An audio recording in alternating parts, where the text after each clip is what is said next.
Hey, I'm Derek Johnston. I'm a lecturer in broadcast media at Queen's University in Belfast. One of my research interests is in place and how that relates to our senses of history and identity. I examine this through media texts and how they present and represent these connections. Place is frequently connected to ideas of identity through its history, as seen in historical documentaries, where being in the place where a historical event happened is considered an important historical element to connect the audience to that event. But it is also an important element in other, less obvious ways. The simple presentation of a place engages with a network of existing associations to give a sense of the meaning of that place. This can include its meaning as a place of human endeavour and industry, a place of wildness and danger, a place of history, a place of modernity, a place of abandonment showing the impermanence of human activity on a geological scale, or a place where human activity has clearly destroyed the environment.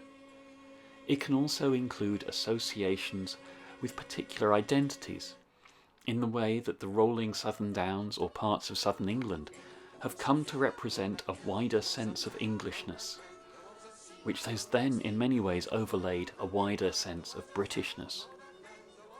In my paper for this conference, I am considering how concepts of nostalgia can be useful for understanding some of the ambivalences which seem to me to be central to the folk horror genre. In this genre, the countryside is often depicted as an idyll in which close-knit communities have reforged or retained a connection to nature and live harmoniously with it. This connection is often presented as having mystical, pagan roots, engaging with a romantic notion that past communities were more in harmony with nature and that we could learn from their ways of living.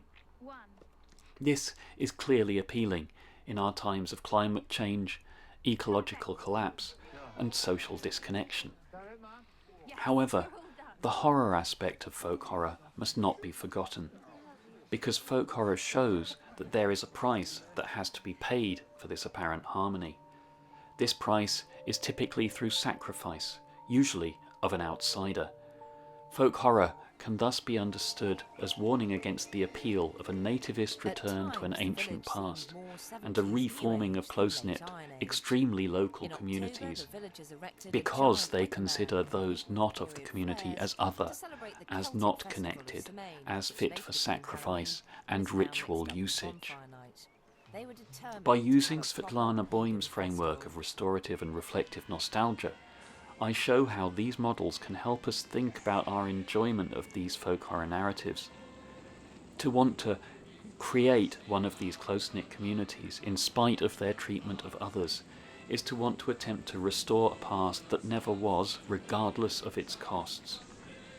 To want to learn from these representations, to indulge the fantasy of the idyll, while recognizing that it is a fantasy and that it shows the costs of the idea, is to engage in reflective nostalgia. The texts are open to both interpretations, and it is that ambiguity that, for me, makes folk horror such an appealing and relevant genre.